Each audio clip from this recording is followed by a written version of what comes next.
ठीक आहे. आता नेट कनेक्शन मिळायला प्रॉब्लेम झाला, त्यामुळे उशीर झाला. सुरू करायला हरकत नाही. प्रार्थनेत सुरुवात करूया. शंखं चक्रं जलौकान् ददमृतघटं चारुदोर्भिश्चतुर्भिः सूक्ष्मस्वच्छातिरुद्यांशुकपरिविलसन् मौलिमम्भोजनेत्रं कालाम्भोदोज्ज्वलाङ्गं कटितटविलसच्चारुपीताम्बराढ्यं वन्दे धन्वन्तरिं तन् निखिलगतवनप्रौढदावाग्निलीनम्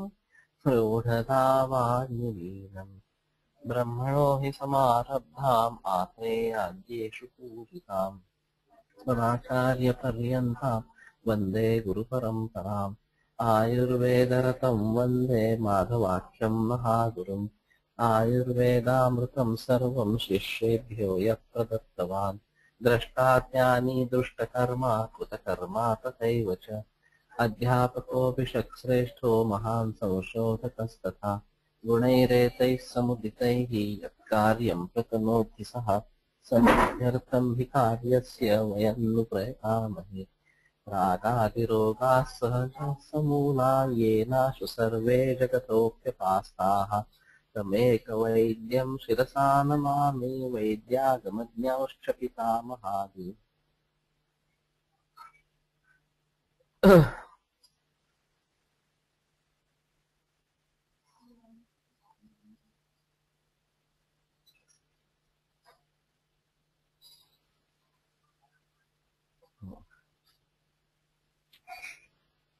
मागच्या वेळेला तिक्तम पाके कटुग्राही वातानं कपपित्त पटोलादी शाखांच्या संदर्भामध्ये वर्णन आलं होतं.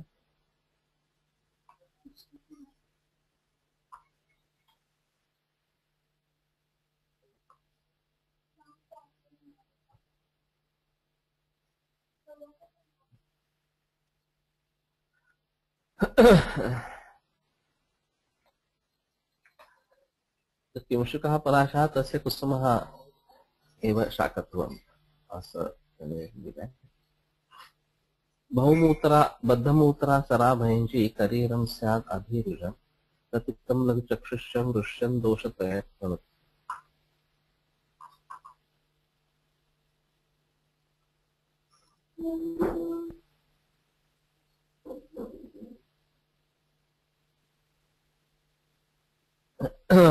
अभिरुजं करीरं शतावर्यंकुरं असं त्याने दिलंय.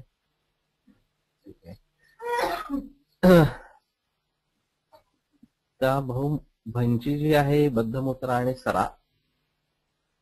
अभिरुजं करीरं ततिक्तं लघुचक्षुष्यं वृष्यं दोषत्रयः.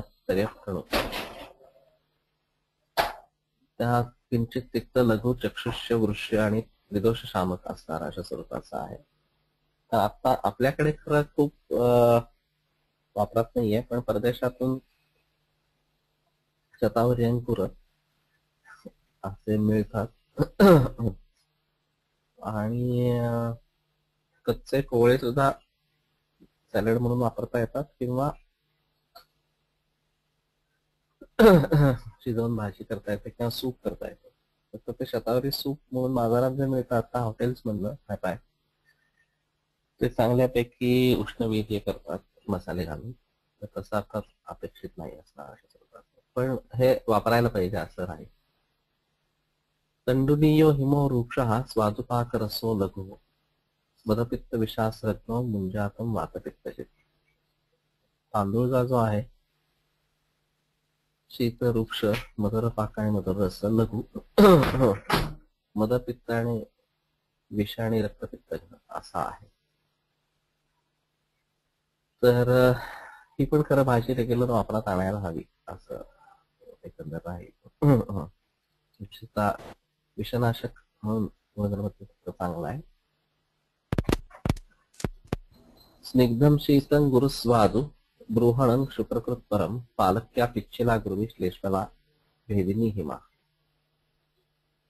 त्या मुंजाक जे आहे हे एकदा शीतकृस्वाद बृहण आणि शुक्रकृत परम असं दिलं आहे. मुंजात म्हणजे मुंजात हा काश्मीरेशु मोहोयकः काय नाही सांगता येत.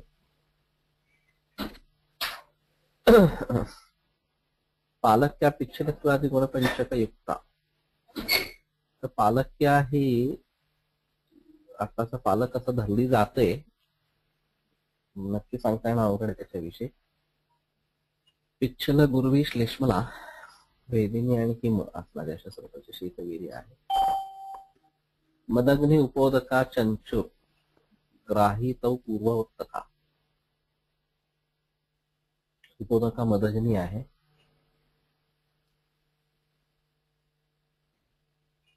थोर मयाळ म्हणून काहीतरी म्हणतात. मयाळीच्या सुरंगा पोतकी स्मृता.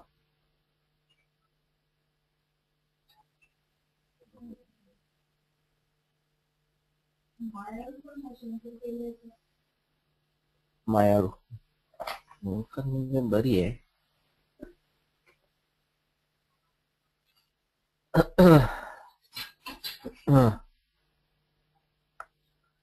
विदारी पाकपित्तग्नी मूत्रला स्वादु शीतला. जीवनी बृहणी कंठ्या गुरुवी वृषा रसायनी. हे कशाचं आहे? चक्षुषा सर्व दोषग्नी जीवंती मधुरा हिमा.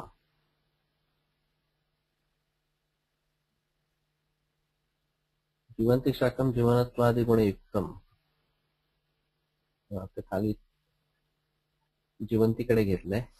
तेव्हा विदारीचं तिथं जीवनी बृहणी कंठ्या गुरुवी वृषा रसायनी. नाही, विदारी वातपित्तग्नी मूत्रला स्वादु शीतला.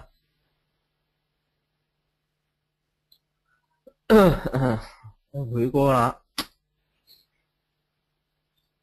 हाही वापरात आणायला पाहिजे.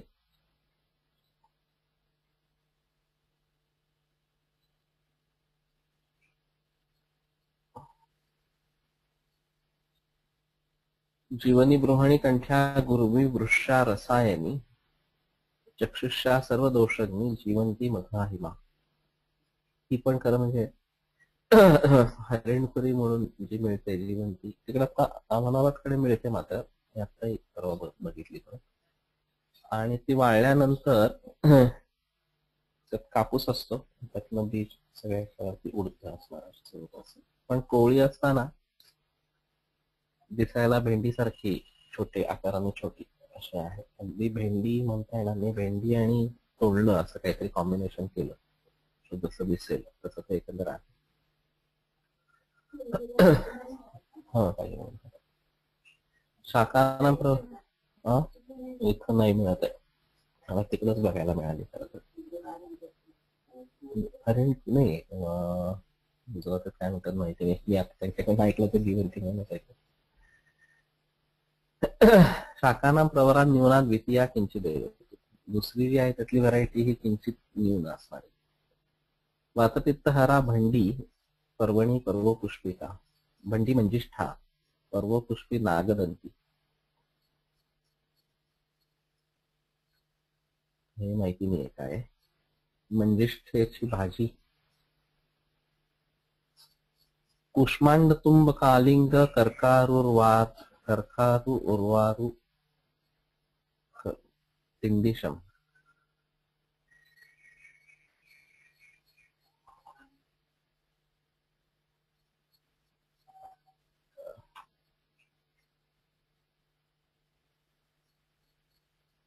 तथा कृपस चीनाक चिरभिटम कफवातकृत भेदिविष्टम बिभिष्यन्ति स्वादुपाकरसंगुर.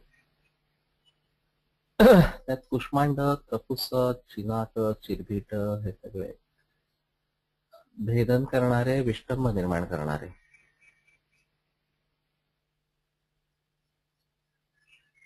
हा एक जरा गंमतशीर आहे. शुंठीच्या बाबतीमध्ये भेदन आहे. विबंध भेदिनी यातू सा कथन ग्राहिणी भवेत शक्ती विबंध भेदेचे त्यातो न मला पातले असं एक भावप्रकाशाने आलं. त्या विबंधाचा नाश करते पण ग्राही आहे सुंठ. तसंच हे विष्टंभी आहे. भेदी असूनही विष्टंबी आहे. अभिषंदी आणि स्वादुपाकर गुरु वातकृत असणाऱ्या अशा स्वरूपाचं एकंदर प्रकरण आहे. उर्वारुह कर्कटिका असं हे सामान्य गुणधर्म म्हणून दिले. तर हे फार चांगलं प्रकरण नाही. वल्ली फलानां प्रवरं कूष्मांडम वातकृत्यजित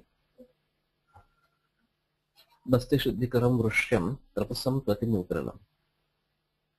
त्या वल्ली फलांमध्ये कुष्मांड हा श्रेष्ठ वातपित्त जिंकणारा, बस्ती शुद्ध करणारा असणारा स्वरूपाचा वृक्ष. तेव्हा हा खर तर दक्षिणेकडे खूप प्रचारात आहे. तांबरामध्ये घालायला असणार. आपल्याकडे त्या मनाने प्रचार नाहीये. आणि बस्ती शुद्धी करणारा असा आहे तर किडनी फेल्युअरच्या पेशंट्स मध्ये याचा वापर करून बघायला हरकत नाही असा आहे प्रकार. काकडी जी आहे ती अतिमूत्रल असणाऱ्या अशा स्वरूपाची. तुमम रूक्षतरंग्राहे कलिंग्योर्वाचिर्विटम बालम पित्तहरम शीतम विद्यापत्व मतोन्यथा. तुंब जे आहे अलाबू दुधी भोपळा हा वृक्ष आणि संग्रहण करणारा असणारा स्वरूपाचा. आणि कालिंग उर्वारू आणि शिरभिट हे कोवळ असताना पित्तहर आणि शीत, आणि ते जर जास्त पिकलं असणार अशा स्वरूपाचं तर अतोन्यथा पित्तकारक आणि उष्णवीर्य असणार अशा स्वरूपाचं होतं. त्या कालिंग हाही पुन्हा लिंगणाला म्हणून वापरला जातो असणार अशा स्वरूपाचं. आणि तेही ठराविक याच्यापर्यंत ठीक आहे असणार अशा स्वरूपाचं किंवा मर्यादित वापर त्याचा ठीक आहे. एक मिनिट.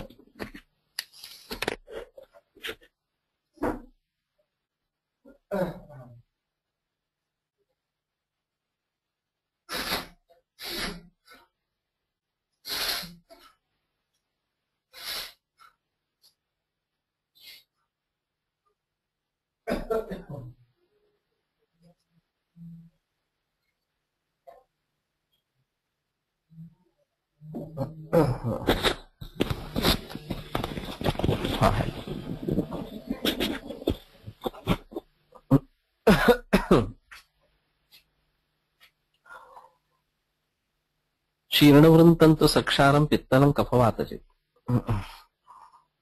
तर त्याचं देठ गळून पडलेलं आहे. ते क्षारयुक्त पित्तल आणि कफवात जिंकणार. रोचनम दीपनम हृदयम अष्टीला नाहनम नदी. तर रोचन दीपन हृदय अष्टीला आणि अनाह जिंकणार आणि लघु असणार अशा स्वरूपाचं आहे. त्या मुळात पित्तहर आणि शीत असं असणारं द्रव्य जेव्हा परिपक्व झाडावरतीच होत आहे आणि देठ गळून पडल्यामुळे हे गळून पडलंय फळ, त्याच्यासाठी म्हणून ते सक्षार पित्तल असणाऱ्या स्वरूपाचे गुणधर्म त्याचे होतात. तर या सगळ्या गोष्टी लक्षात ठेवून तारतम्याने ते वापरायचं आहे असा त्याचा अर्थ होईल आता तरी. नाही त्याचा नाही संबंध. हे वल्ली फलांमधलं वेली जिथं आहेत त्यांच्या संदर्भातलं आहे. आता तोंडलंही त्यातच खरं येईल वल्ली फलांमधलं असणार अशा स्वरूपाचं.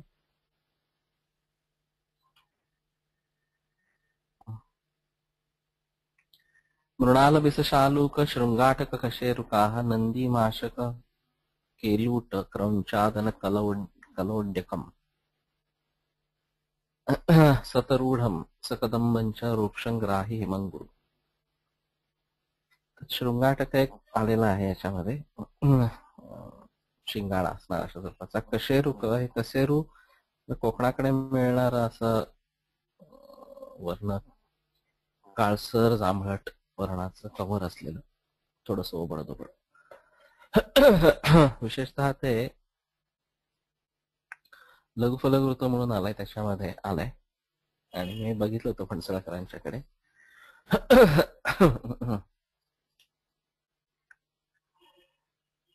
ते वृक्षग्राही हिम आणि गुरु असणार अशा स्वरूपाचा एकंदर प्रकार आहे. कशेरुकम प्रसिद्धम मध्य देशे असं आहे म्हणलंय. शालूकम पद्मकंदम आणि मृणालम बिसांकुरम. क्रौंचादनम काश्मीरेषु कैपिकम अन्यत्र कनाविकम. अंगलोड्यम रस्वम उत्पलम.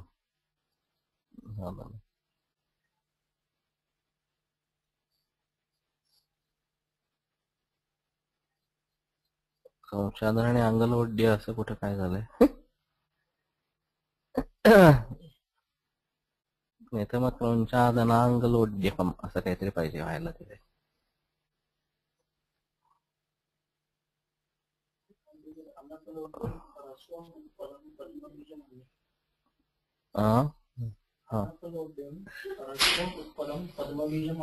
हो ते बरोबर आहे, पण वर मूळ पाठ जो आहे ना क्रौंचादनक लोड्यकम असा पाठ आहे, तर तो काही जुळत नाहीये प्रकरण. म्हणजे टीकाकाराच्या समोर वेगळा पाठ आहे त्याचा अर्थ झाला. कलंबू नालिका माश कुठेंजर कुटुंबकम.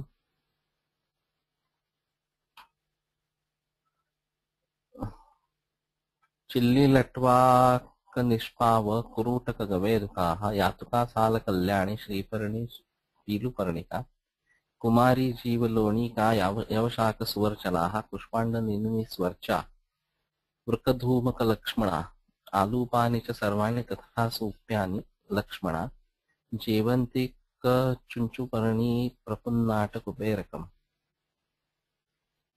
जीवंतिक चुंचुपर्णी स्वादुवृक्षम सलवणम वातश्लेष्मकरं गुरु शीतलं सृष्टवेण्मूत्रं प्रायो विष्टभ्य जीर्यति.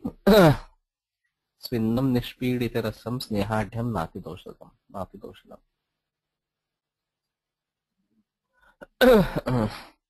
एक निष्पाव आलाय. कुमारी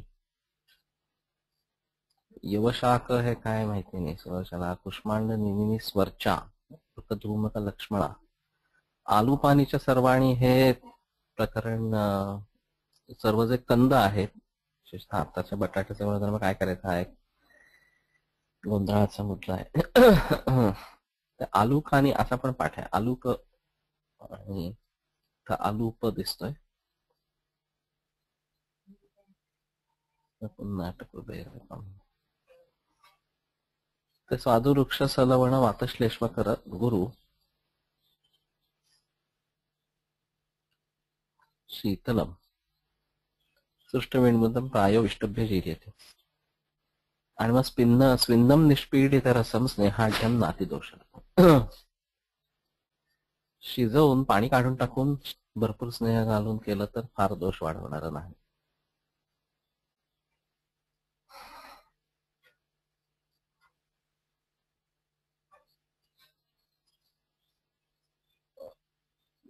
तेषांच्या पर्याया निघंटु ज्ञानात देशभाषा संस्करणाचे किंचित ज्ञायन्ते किंचित उच्यन्ते. कलंबो कालिका नालिका कपोतचरणा माशंगांधारी काश्मीरेषु शिला चिल्ली तंडुलीयक विशेषः लट्वाको गुंगुलु निष्पावो राजशिंबी पीलुपर्णिका मूर्वा लोणिका काश्मीरेषु लोनारा यवशाका क्षारपत्रकम काश्मीरेषु कोणिकः आलूपानी बहुविधानि देशेषु उक्तानि तानि सर्वाणि ह गृह्यन्ते. सोप्यानि मुद्गादि सस्य पर्णानि.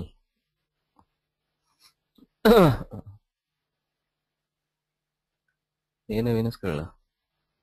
मुद्गादींच्या पिकांची पानं ही पण भाषासाठी म्हणून वापरतात असं. लक्ष्मणा मधुयष्टी जीवंतो रक्तनालो वास्तुकः प्रपुन्नाट हा चक्रमर्दका हा भरपूर येतो आता पावसाळ्यामध्ये. कुबेरकः कटिंजर भेदः कोमीरेति केचित एतच्च सर्वं स्विन्नं निष्पीडितरसम् अतिशयेन बहुस्नेहं च न अति अपथ्यम. तेव्हा शिजवून रस पाणी काढून टाकून भरपूर स्नेह घालून करणं असा एक काहीतरी उद्योग याच्यात दिलाय. लघुपत्रातु या चिल्ली सा वास्तुक समामता तक्रारी वर्णम स्वाद तक्रारी आहे ना, स्वादु सतिक्तम कफवातचित वर्षाभो कालशाकंच सक्षारं कटतिक्तकम दीपनं भेदनं हंति गरशोप कफानिला दीपनाः कफवातघ्नाश्चिरिबिल्वांकुराः सराः. लघुपत्र अशा प्रकारची चिल्ली जी आहे ती वास्तुकाप्रमाणे गुणधर्म जाणायचे. तक्रारी वर्णम स्वादू, तक्रार आणि वर्ण असं दोन्ही. वर्षाभू ही पुन्हा पुनर्नव आहे. कालशाकंच सक्षारं कटतिक्तकम दीपनं भेदनं हंति गरशोप कफानिलान. ते पण खरं म्हणजे पुनर्नव्याची भाजी करण्याची प्रथा आहे. वर्षाभो पुनर्नवे कालशाकंच ईषत् क्षारं रसेच कटुक तिक्तम अग्निदीपनं भेदनं गरादिंश्च नाशयति. शिरबिल्वांकुराः अग्निदीपनाः श्वातश्लेष्मनाशनाः सराश्च. योगदोषींचं असं एक म्हणणं आहे की त्यांचा जो डोळ्याचा प्रॉब्लेम झालेला होता त्याच्यासाठी त्यांना तरी पुनर्नव्याची भाजी खायला सांगितली होती. आणि त्यांनी 6 महिने रोज नित्यनेमाने भाजी खाल्ली. कोणतरी विद्यार्थी आणून देत होता आणि त्यांनी त्यांची दृष्टी पूर्ण सुधारली असणार अशा स्वरूपाचं.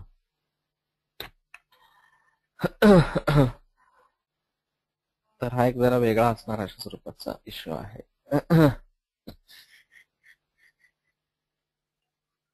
लघुरुष्णा सरातिक्ता सोरुषुका चलांगिली.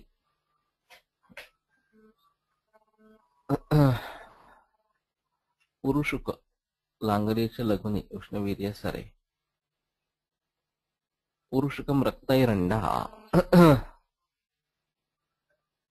लांगली इंद्रपुष्पिका. बर, उष्ण सर असं म्हणून दिले. तर रक्तैरंड हा याच्यात वापरतात कामलेमध्ये असणार अशा स्वरूपाचा स्वरस काढून. वातलव कटुतिक्तांलव भेनेनव तिलवेतसव तद्वत्पैंशांगुलो वंश करीरास्तु विदाहिनः वातपित्तकरा वृक्षाः कटुपाकाः कफापहाः. तिल आणि वेतस पत्र हे वातल, कटुतिक्ताम्ल भेदी असणार अशा स्वरूपाचं. तसंच एरंडाचं आहे. आणि वंशकरीर बांबूचे शूट्स असं जे काही प्रकरण आहे वंशांकुर ते विदाही वातपित्तकर वृक्ष कटुपाक आणि कफ दूर करणारे. याची एक डेलिकसी म्हणून डिश बनते, सूप, बांबू शूट सूप असं एक 5 स्टार हॉटेलची डिश आहे.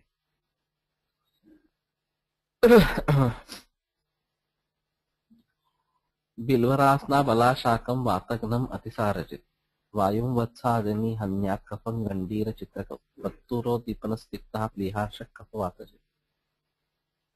बिल्वरासना बला शाकम वातग्नम अतिसारचित वत्सादिनी कचेयकः.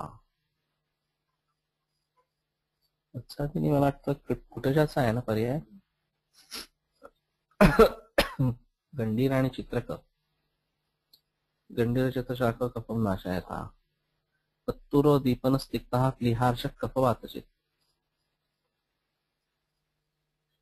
मत्स्याश्चकस्तु पत्तुरः पत्रजः प्रिय इत्यपि.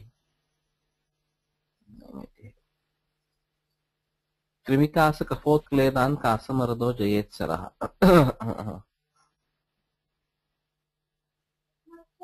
टाका नाही माहिती. मत्स्यक्षक वनस्पती काय असं नाही माहिती. कुठे काय कशी होते मी छोट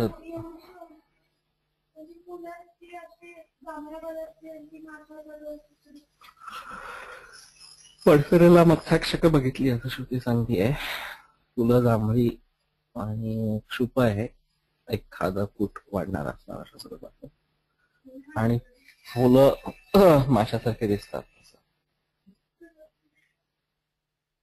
सुदर्शन बच्चावनी सांगितले. तर कासमर्द म्हणजे टाकळा, आणि मगाशी काहीतरी टाकळ्याला चक्रमर्द आला होता ना. जर आपण कासमर्द चक्रमर्द एकच का असं पुन्हा वेगळा विषय आहे. वृक्षोष्ण ममलं कौसुंबम गुरुपित्तकरम सरम. करडईचं जे आहे हे गुरुपित्तकर सर वृक्ष उष्ण अम्ल असं आहे. बर. सक्षारम मधुरम स्निग्धम उष्णं गुरुच सार्षपम.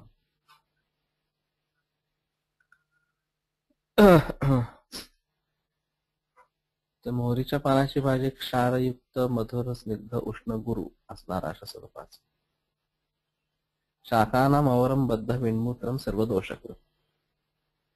आणि शाखांमध्ये कनिष्ठ आणि बद्ध विणमूत्र आणि सर्व दोषकृत करणारा आहे, सर्व दोषकृत आहे. तर तिकडं उत्तरेकडे सरसोका शाख प्रसिद्ध आहे खरं. मोठ्या प्रमाणामध्ये वापरला जातो. सर्वदोषकृत आहे असा एक बद्ध विणमूत्र आणि सर्वदोषकृत. यद बालम अव्यक्त रसं किंचित क्षारम सतिक्तकम तन्मूलकं दोषहरम लघुसोष्णम नियच्छति. गुल्मकास क्षय श्वास वृणनेत्र गलामयान स्वराग्नि साधोदावर्त पीन सांश.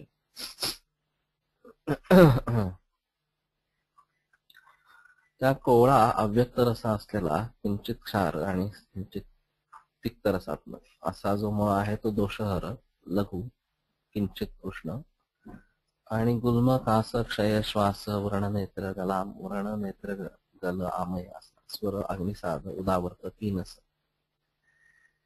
आता जो काही मुळा मिळतोय तो गुरु आहे असं लक्षात येतं, लघु नाहीये. कदाचित आता हे स्पेसिस बदलल्या, परदेशातून आलेला मुळा वगैरे असलं काहीतरी असं त्या हायब्रिडाइज्ड असल्याचा एक परिणाम. तो आजकालचा मुळा अर्थात खूप मोठ्या आकार असणार. परदेशामध्ये तर मी अगदी मनगटा एवढे किंवा त्याच्यापेक्षा जास्त जाड अशा स्वरूपाचे मुळे बघितले. त्यामुळे तो तोच आहे की नाही असा जरा गोंधळाचा मुद्दा राहील. पण एकंदर तथाच बालमूलकस्य कंदमूलक बीजदेश काल संस्थान परिणति विशेषात भिन्न जातीयत्वं प्रसिद्धमेव काश्मीरेषु. काश्मीरामध्ये एकदा काय मुळा कसा मिळतो असं बघायला पाहिजे. एवं विधम सूक्ष्म मूलकम एवं गुणयुक्तम. हा छोटा असणारा अशा स्वरूपाचा दिसतंय एकंदर.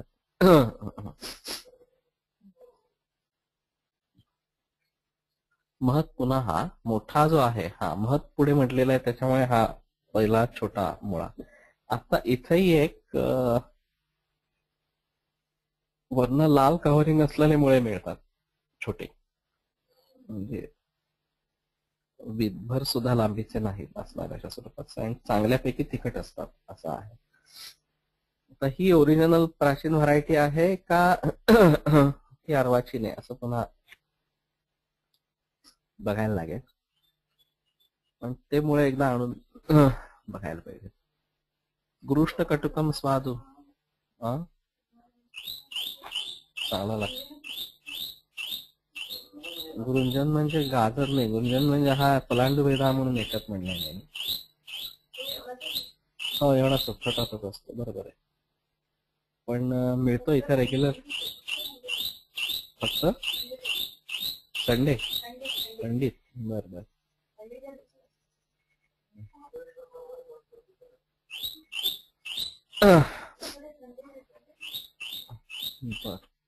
बघायला पाहिजे, कारण आता जो मुळा येतोय तो मोठा मुळा आणि तो गुरुच आहे. त्याच्यात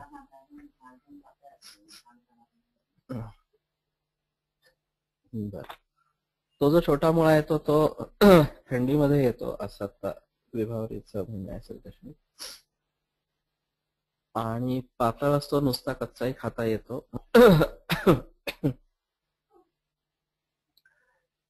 पण थंडीत येणार असा आहे. तर गुरुष्ण कटुकम स्वादू विपाकम सर्व दोषकृत गुरु अभिषंदी असा तो जुना किंवा मोठा मुळा असणार अशा सर्वात मोठा मुळा. गुरु अभिषंदीच्या स्निग्ध सिद्धम तदपि वातजे वातश्लेषमहरम शुष्कम सर्व मामम तु दोषलम. त्यात तोही स्निग्ध सिद्ध केला तर वातजित आहे आणि वातकपहारक आहे. शुष्क जो मुळा आहे तर शुष्क मुळा आहे वापरण्याची बरीच प्रथा एकंदर दिसतीये. आणि तो करून ठेवायला पाहिजे, तुकडे करून वाळवून ठेवणे असणार अशा स्वरूपाचं. आणि कच्चा दोषल अशा स्वरूपाच दिलाय खरं तर. सर्वंच मूलकम बालम महच्च शुष्कम आर्द्रम च आमम अनग्निपक्वम स्यात् दोषकृत देहस्य अपत्यत्वात् दोषधात्वादीनाम उत्क्लेश प्राय परिणाम करंच अग्निसिद्धं तु यथा स्वरूप मुक्तम.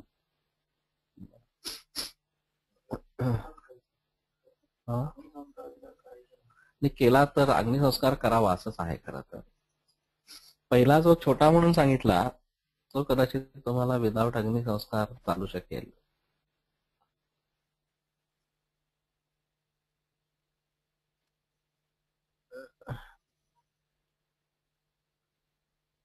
खालसा जो आहे मोठा हा गुरु अभिषंदी स्वादुविपाक आणि सर्व दोषकृत आहे.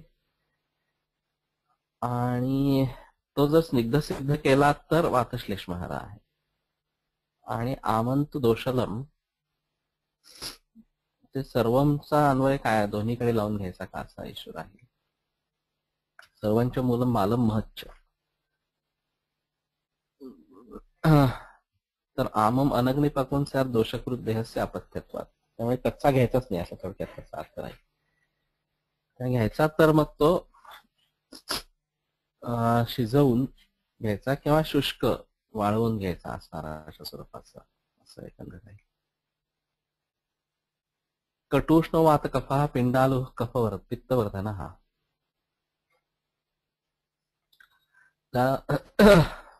पिंडालु हा काय आहे पुन्हा ग्रहाचा मुद्दा आहे.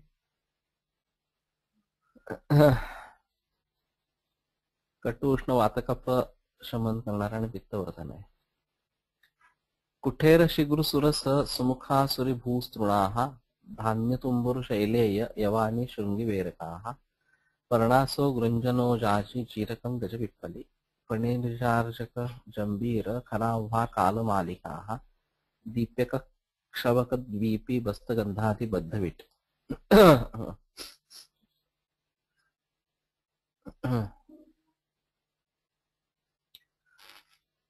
तर शिगरू एक आलाय, सुरस तुळस अशी एक आली आहे, धान्य आलेलं आहे, शैलेय दगडफूल जे प्रकरण आहे, यवानी आणि शृंगवैरक आलं, गृंजन हा पुन्हा अजाची, पर्णासो म्हणजे काय माहिती नाही, जीरक गजपिप्पली, अर्जक म्हणून ते आजावला म्हणून काहीतरी म्हणतात तो, आणि ओवा दीपिकाक्षवक बस्ती.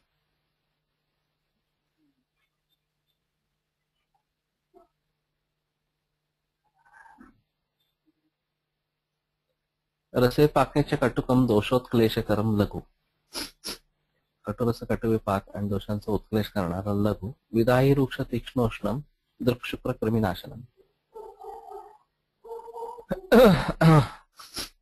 दृष्टी शुक्र कृमी नाशन करणारा. वर्गो हरितकाख्योयम उपदंशेषु युज्यते वासनम व्यंजनानांच्या हृदय दीपन रोचना. त्या हा हरितका नावाचा वर्ग तोंडी लावण्यासाठी म्हणून वापरतात असणार अशा स्वरूपाचं. आणि जी तोंडी लावणी आहेत त्यांना वास निर्माण करणारा किंवा गंध करणारा. हृदय दीपन रोचना हा आदिकरणात् अन्येषाम् एवं रसादियुक्तानाम् उपयोगवतां ग्रहणम् अस्य च अग्निपक्वस्य उपयोगी गुणविशेष प्रादुर्भावः। अग्निपक्वस्य उपयोगे कुठेरादिकं हरितकं विषं पुरुषं बध्नाति ग्रथयति रसविपाकस्य कुटकं दोषान् वातादीन् उत्क्लेशयति। यत्किञ्चित् दोषकोपयन् स्थानात् चालयति तत् उत्क्लेशकरं लघुविधाय रूक्षम् उष्णवीर्यं तीक्ष्णं दृगादिनाशनं च। अयं च कुठेरादिर्यो हरितकाख्यो वर्गः उपदंशेषु युज्यते। उपदंशो येन सह अन्नं भोक्तुं युज्यते। व्यञ्जनानां च नानाविधानां भोजनोपयोगिनां वासनाः सौगन्ध्यादिकरः हृद्यः अग्निदीपनः रोचनश्च। कुठेरकः वैकुण्ठकः शिग्रुः शोभाञ्जनं सुमुखः कटुपत्रकः आसुरी राजिका कणिर्जकः फणी अर्जकः जात्या सूक्ष्मपत्रः जम्बीरः खरपत्रः काश्मीरेषु तुम्बरुः खरा वा हस्तिमयूरकः कालमालः कृष्णकुठेरकं दीप्यकः अजमोजः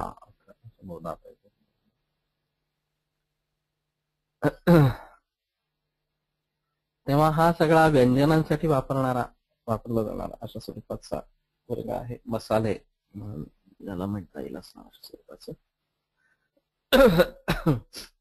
आणि उपदवशेष युज्यते जेवणाबरोबर घ्यायला हरकत नाही असं आहे किंवा भाजी वगैरे असं जे काही करणार त्यात सुगंध निर्माण करण्यासाठी उपयोगी आहे. हिद्माकास विशेषवास पार्श्वर पूतिगंधा सुमुख सुरसहा.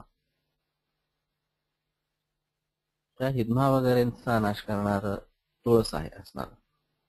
तर याचं एक सूप मिळतं हल्ली तुळशीचं. ते पुन्हा 5 स्टार हॉटेलच प्रकरण आहे असणार. आणि दादा हर्डीकरांनी एक सांगितलं होतं ते वृंदावन तुळशीचं. आता वृंदावन म्हणजे काहीतरी कन्स्ट्रक्ट करतात आणि त्यात एक तुळशीचं रोप लावतात. ते म्हणले आतलं ह्याला वृंदावन म्हणतच नाही. वृंदावन म्हणजे ते वनच आहे अशा अर्थाने. हा आणि सगळी तुळसच मारलेली आहे इतक्या प्रमाणामध्ये तुळस आहे असं असेल ते खरं वृंदावन अशा स्वरूपाचं त्यांचं म्हणणं. त्यात असं नुसतं एक रोपटा लावलं म्हणजे ते काही वृंदावन होत नाही खऱ्या अर्थाने. आणि मग ही त्या मानाने आपल्याही वापरात खरं नाहीये फार याच्यासाठी म्हणून. हिद्माकास विशेषवास पार्श्वर पूतिगंधा सुरसहा व्यंजनांमध्ये वापरून बघायला हरकत नाही. सुमुखा श्वयथु दुर्गंधौ नाशयति शोभगंधः. सुमुख म्हणजे काय माहिती नाही. धानका पुन्हा कषाय तिक्त मधुरा मूत्रला नच पित्तकृत.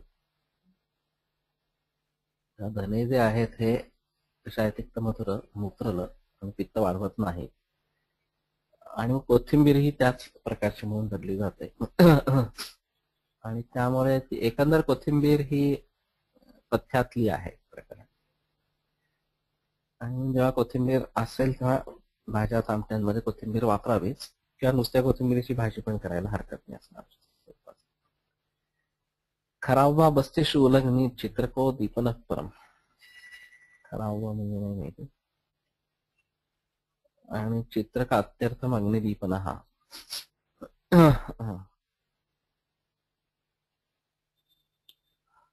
आमच्याकडे येत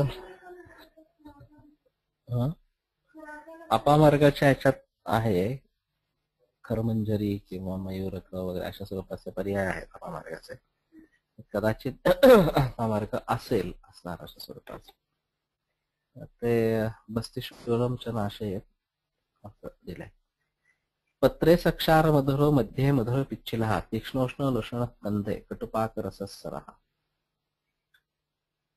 ते काय सगळं पंचांग लावण्याचं लसणाचं वापरायचं अशी प्रथा होती की काय. पत्रामध्ये एक सक्षार मधुर मध्ये मधुर पिच्छिल असणार अशा स्वरूपाचं म्हणजे त्याचं ते खोड आहे कांड. आणि कंदामध्ये तीक्ष्ण उष्ण कटुपाक रस आणि सर असा आहे. उद्यकेशो गुरुर्वृष्या स्निग्धो रोचन दीपन. एकंदर गुणधर्म हृदय केश्य गुरु वृष्य स्निग्ध रोचन दीपन लग्नसंधानकृत बल्यो रक्तपित्त प्रदूषण हा रक्तपित्त प्रदूषण असा आहे. किलास कुष्ठ गुलमार्श मेह कृमी कफा मिलान. तेव्हा श्वित्रामध्ये कुष्ठ गुल्म अर्श मेह कृमी कफ वात इथमा पीनस श्वास खास यांना सगळ्यांचा नाश करणारा आणि रसायन असणारा अशा स्वरूपाचा आहे. एकंदर लसूणाचे गुणधर्म वाचले तर खूप चांगले असणारे अशा स्वरूपाचे आहे. आणि असं असून सुद्धा चातुर्मास किंवा इतर ठिकाणी लसणाचा निषेध येतो किंवा इकडे जैनांच्या मध्येही लसणाचा निषेध आहे. ते वृक्ष ज्या ज्या गोष्टी आहेत त्या सगळ्याचाच निषेध त्यांनी केलाय नसताना आणि जमिनीच्या खाली येणाऱ्या ज्या ज्या गोष्टी आहेत त्यांचाही निषेध आहे जैनांच्या मध्ये. पण सर्वसामान्य लोकांमध्ये लसूण बऱ्यापैकी वापरात आहे, रोजच्या वापरात आहे. फक्त रक्तपित्त प्रदूषक आहे हा एक त्यातला महत्वाचा मुद्दा म्हणून ठेवायला लागेल. आणि आम्ही याचं हुडकत असताना लसूण रक्तपित्त प्रदूषक आहे आणि खोबरं रक्तपित्त प्रसादन आहे असे गुणधर्मांना सापडले. त्यामुळे खोबरं लसूण चटणी हा एकमेकांना बॅलन्स करणारा असा मुद्दा राहतो. तो पथ्याचा म्हणून धरायला हरकत नाही. फक्त तिखट किती करायचा हा वेगळा मुद्दा असणार अशा स्वरूपाचा राहील.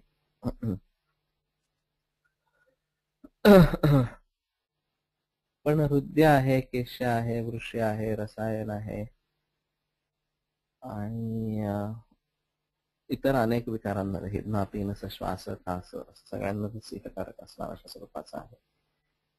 आणि काश्यपामध्ये बघितलं तर लसूणाच्या विषयी खूपच प्रशस्ती आली आहे आणि खूप मोठ्या प्रमाणामध्ये लसूण खायला सांगितलं आहे असणार अशा स्वरूपाचं.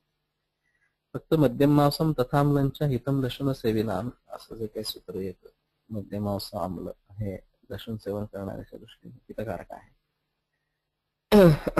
एक तर रसोन ह्या नावावरनं आम्लरस ऊन असलेला असा तो आहे म्हणून ताकामध्ये भिजवून खायची प्रथा आहे. आणि तैल लसूण हा एकंदर बरा पर्याय आहे. शिले तैल लसूण असं ते मदापस्मार मूर्छायच्या प्रकरणामध्ये पुढे येतं.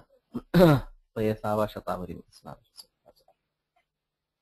तर त्या अर्थाने म्हणून तैल लसूणाचा म्हणून विचार करायचा झाला तरी ताकामध्ये भिजत घालून दुसऱ्या दिवशी काढून धुवून मग ताकात तेलामध्ये परतून घ्यायचा हा जास्त बरा असणार असा प्रकार.